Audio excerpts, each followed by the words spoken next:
Hello friends, मैं मोनिका, आपकी gardener दोस्त। आज आपको अरेलिया के बारे में बात करूँगी। अरेलिया की बहुत सी वैरायटीज़ आती हैं, वेरीगेटेड भी आती हैं, प्लेन भी आती हैं, बारीक पत्तियों वाली भी आती हैं, और ये जो मेरे पास हैं ये थोड़ी ब्रॉड लीव्स वाली हैं, ऐसी भी आती हैं। ये वाली में बिल्कुल ग्रीन भी आता है और ये वेरीगेटेड है। और बहुत सी वैरायटीज़ बारीक बारीक पत्तियों वाली आती हैं। कई तरह की वैरायटीज़ आती हैं। मेरे पास ये दो वैरायटीज़ हैं। आपके पास किसी भी वैरायटी का अरेलिया हो, उसकी केयर के बारे में आज हम बात करेंगे। तो केयर के लिए चलिए, सबसे पहले तो मैं यही कह देती हूँ, जो मैं ये हटा रही हूँ पत्तियाँ, जो एज के साथ येलो हुई हुई पत्तियाँ होती हैं वो नीचे की तरफ होती हैं कोई कोई, तो उनको आप टाइम टू टाइम हटाते रहें। ये देखिए, समर केयर की स्पेशली मैं बात करूंगी और उसमें इसकी टोटल केयर भी शामिल हो जाएगी। अरेलिया का जो प्लांट होता है, इसको इनडायरेक्ट लाइट, मतलब मैं कहूँ कि ऐसी छाया जहाँ पर अच्छी लाइट आती हो, लेकिन वो छाया वाली जगह हो, अंधेरे वाली छाया नहीं हो। जैसे मैं आपको बताऊंगी, मैंने कहाँ रखा हुआ है वो जगह दिखाऊंगी आपको। तो वहाँ धूप नहीं आए लेकिन रोशनी सारा दिन रहे। और ऐसी जगह रखें इसको कि जहाँ इसके साथ में और भी मॉइस्चर को पसंद करने, ह्यूमिडिटी को पसंद करने वाले पौधे लगे हुए हों।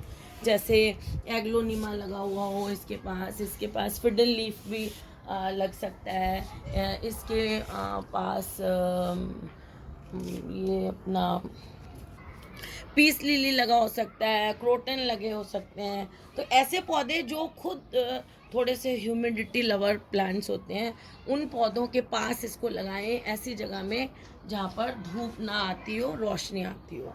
क्योंकि स्पेशली ये वेरीगेटेड वाला है ना, इसको रोशनी नहीं आएगी तो वेरीगेशन नहीं आता है इसमें। और मतलब अरेलियाज को ऐसा पसंद है।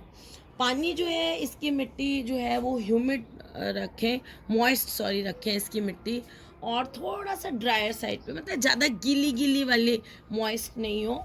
ज़्यादा गीला बहुत मिट्टी रखेंगे तो वो तो आप सुनिए, किसी भी पौधे की अगर आप रखते हैं तो वो पौधा जो है रूट रॉट हो जाता है, उसमें फंगस लग जाती है रूट में, और वो पौधे की जड़ मर जाती है। तो वैसा ही इसमें भी है। इसकी मिट्टी, कई पौधे ऐसे होते हैं वो अच्छी मॉइस्ट मिट्टी पसंद करते हैं। इसकी मिट्टी थोड़ी सी ड्रायर साइड पे रखें आप। और ड्रायर मतलब मॉइस्ट ही रहे, गीली नहीं हो, जैसे मैंने अभी आपको कहा। और इसको रोज़ आप, जैसे अभी गर्मियों की बात अगर मैं करूँ तो रोज़ पानी दें। अगर गमले में 12 इंच के गमले में लगा हुआ है तो आप रोज़ पानी मांगेगा ये पौधा। दिन में एक बार पानी दें। और जैसे आगे आगे गर्मी आ रही है, 2 बार मिस्टिंग करें पौधों की। जितने पौधों के अभी मैंने नाम लिए हैं उनके साथ मैं तो मतलब इन नाम लिए हैं, इनकी तो मिस्टिंग करनी ही है। लेकिन गर्मियों में ओवरऑल आपको सारे प्लांट्स की अपने दिन में 2 बार मिस्टिंग, मतलब नहलाएं और गीला करें, मिस्ट करें, हल्की सी फुहार जिसको कहते हैं, वो अपने पौधों पे दें। पानी एक बार ही दें। बार बार जो है आप पाइप लेके खूब पौधे को सुबह शाम ऐसे नहलाना शुरू करेंगे तो आपके गमले में ओवर वाटरिंग हो जाएगी। तो एक बार जब आप पानी देते हैं पौधे को, तब तो आप पौधों को नहला दें। नेक्स्ट टाइम आप शाम के टाइम अगर पानी देते हैं तो सुबह के टाइम, वैसे सुबह सुबह पानी दें 9 बजे से पहले पहले, तो वो और भी अच्छा है। कई शाम का भी बुरा नहीं है, शाम का पानी भी अगर हम देते हैं तो वो सारी रात पौधों की जड़ों में अच्छी तरह चला जाता है। अगर शाम को पानी देते हैं तो सुबह पौधों को मिस्टिंग, मतलब किसी भी स्प्रे बॉटल में डाल के अच्छी तरह, या अपने उसके आगे फुवारा लगा के, पाइप के आगे अच्छी तरह से अपने पौधों को इतना नहलाएं कि सिर्फ पत्ते गीले हों, मिट्टी गीली दोबारा दोबारा नहीं हो। नहीं तो गर्मियों में भी पौधों के मरने का मेन कारण ये हो जाता है कि हम उसको ओवर वाटरिंग कर देते हैं।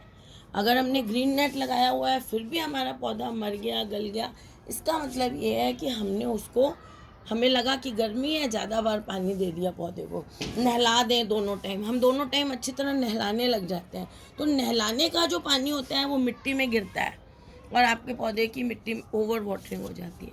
तो दूसरी टाइम सिर्फ स्प्रे बॉटल से बड़ा वाला स्प्रेयर ले लें, अच्छी तरह सारे पौधों को स्प्रे करें ताकि वो पत्तियाँ गीली हों और पौधे को आपस में एक दूसरे की ठंडक मिलती रहे। तो ये करना है। और गर्मियों में क्या करें, आप इसको अगर ओपन में है, अगर तो बरामदे वगैरह में है या ऐसी जगह में है जहाँ धूप आती ही नहीं है, बस छाया रहती है और ठंडक रहती है, तब तो आप उस जगह में पड़ा रहने दें। अदरवाइज़ अगर ये ऐसे ओपन बरामदे में पड़ा है या बाहर कहीं, जैसे मेरे देखिए वहाँ सामने आपको खाली जगह है गमले की दिख रही होगी, वहाँ से मैं लेके आई हूँ इसको। तो उस जगह में क्या है तो ये ठंडी जगह, लेकिन ये ओपन में है। जैसे जैसे गर्मी आएगी, गर्म हवा चलेगी, लू चलेगी, है ना, तो गर्मी बढ़ेगी एनवायरनमेंट में, तो इसको नुकसान होगा। तो ऐसे में क्या करें, मैं जैसे लगाती हूँ, मैं तो ग्रीन नेट लगाऊंगी सारे पौधों के लिए। अभी अगर आपके पास कम पौधे हैं तो या तो आप उसको थोड़ा अंदर कहीं छाया वाली जगह में ले जाएं, किसी बड़े पेड़ के नीचे रख दें जहाँ पर लू नहीं आती हो, या फिर ग्रीन नेट लगा दें। उससे क्या है, पौधे को झुलसेंगी नहीं, पौधे की पत्तियाँ सनबर्न नहीं होगा इनमें। तो उस चीज़ का आप ध्यान रखें गर्मियों में स्पेशली, कि बिल्कुल ओपन में ना पड़ा रहने दें। अगर टोटली छाया में है, ठंडी जगह में है, धूप लू भी नहीं आती है उस जगह पे, गर्माइश भी नहीं आती है, ऐसी जगह पे आप इसको गर्मियों में रखें। और फर्टिलाइज़र की जब मैं बात करती हूँ तो सर्दी में तो क्या होता है, इसकी ग्रोथ बिल्कुल रुक सी जाती है पौधे की। और मेरे पौधे की देखिए यहाँ से बिल्कुल ऐसे बिल्कुल ग्रोथ यहाँ तक, देखिए ये डंडियाँ तो मैंने तोड़ दी थी, एकदम ड्राई हो गई थी देखिए ये। और दोबारा से देखिए मौसम आने पर इसमें ग्रोथ शुरू हो जाती है। तो कई बार अगर आपका पौधा जो है वो सर्दियों में पत्ती गिरा देता है अपनी, उसको शौक लग जाता है कई बार पौधे को पानी ओवर वाटरिंग का या अंडर वाटरिंग का, तो ये अपनी लीव्स भी, और स्पेशली गर्मियों में अगर आप इसको ग्रीन नेट के नीचे नहीं रखेंगे, मॉइस्ट जगह में, ठंडी जगह में नहीं रखेंगे, तो जैसे ही गर्म हवा चलती है और ड्राई, गर्मियों में स्पेशली खाली गर्म नहीं होती है वो हवा, वो ड्राई हॉट एयर होती है, तो उससे ये पौधा अपनी पत्तियां गिरा देता है। इस चीज़ का आप ध्यान रखें कि मॉइस्चर की, पत्तियों में मॉइस्चर इसमें बना रहे। तो सर्दियों में भी कई बार अपने पत्तियां वगैरह गिरा देता है, ग्रोथ रुक जाती है सर्दियों में। फिर जैसे ही फरवरी आती है इसकी ग्रोथ अच्छी होनी शुरू हो जाती है, तो फरवरी में आप इसको अच्छी तरह से खाद दें। देखिए मैंने खाद दी हुई है, हम इसको, मुझे इसके ऊपर एक लेयर मिट्टी की भी डालनी है, वो अभी मैं डालूँगी, बचा हुआ है काम मेरा। एक बार खाद मैंने दे दी है, तो फरवरी में आप इसको अच्छी तरह से खाद दे दें। अगर 12 इंच का गमला है तो 300-400 ग्राम खाद अच्छी तरह से दे दें। और फिर इसको गर्मी जो है वो 15 दिन में एक बार लिक्विड फर्टिलाइज़र दे दें। Liquid fertiliser, organic liquid fertiliser कैसे बनाना है उस पर मैंने अपनी वीडियो डाली हुई है, वो दे सकते हैं। या फिर आप केमिकल देना चाहें तो NPK 19-19-19 एक चाय का चम्मच 1 लीटर पानी में डिज़ोल्व करके इसको दे दें। और महीने में एक बार जब आप लिक्विड फर्टिलाइज़र देने लगें तो उसमें थोड़ा सा फंजीसाइड पाउडर भी आधा चम्मच डाल लें, ताकि आपके पौधे को फंगस वगैरह ना लगे। गर्मियों में चांसेस रहते हैं पौधों को फंगस वगैरह लगने के, अगर एयर का फ्लो कहीं रुकता है ना तो फंगस लगने के चांसेस रहते हैं। तो वही 15-20 दिन में एक बार आप लिक्विड फर्टिलाइज़र दें इसको नाइट्रोजन बहुत पसंद है, क्योंकि ये पत्तों के लिए उगाया जाता है, तो पत्तों की ग्रोथ के लिए नाइट्रोजन खाद बहुत ज़रूरी होती है, इसीलिए हम इसको NPK 19-19-19 देते हैं। और मैं ऑर्गेनिक लिक्विड फर्टिलाइज़र यूज़ करती हूँ, तो वो मैं 15-20 दिन में, अगर आप गर्मी में महीने में एक बार भी देंगे तो चलेगा। वैसे 15-20 दिन सही रहता है, पर महीने में एक बार भी चलेगा। और अगर मैं इसके प्रोपेगेशन की बात करूं तो ये कटिंग से बहुत अच्छी तरह प्रोपेगेट हो जाता है। और उसका बेस्ट सीज़न जो है वो एक तो फरवरी की शुरुआत में होता है, और दूसरा जो है वो जुलाई अगस्त, जब बारिश हो रही होती हैं उन दिनों एटमॉस्फेयर में मॉइस्चर इतना होता है कि उन दिनों कटिंग्स सबसे ज़्यादा लगती हैं। तो ये देखिए मैंने आपकी इसकी कटिंग ये लगाई थी, देखिए ये इसको कटिंग से मैंने ये वाले को कटिंग से ग्रो किया हुआ है।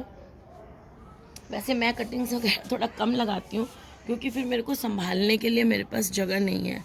तो और अगर इंडोर्स में रखा हुआ है तो भी आप इसको ऐसे ऐसे किसी रास्ते वगैरह में, हॉट एंड कोल्ड जो है ड्राफ्ट नहीं आना चाहिए इस पर, गर्म हवा या ठंड ऐसे रास्ते वगैरह में रखते हैं ना, उससे बचें तो अच्छा रहेगा। और पत्तियों को जैसे मिस्ट करेंगे तो पत्तियां अपने आप क्लीन होती जाएंगी। और अगर इंडोर में है तो आप इसकी पत्तियों को ऐसे किसी कपड़े से ऐसे ऐसे क्लीन कर सकते हैं, तो अपने पौधे को साफ़ रखें ताकि वो अच्छी तरह से सांस ले सकें।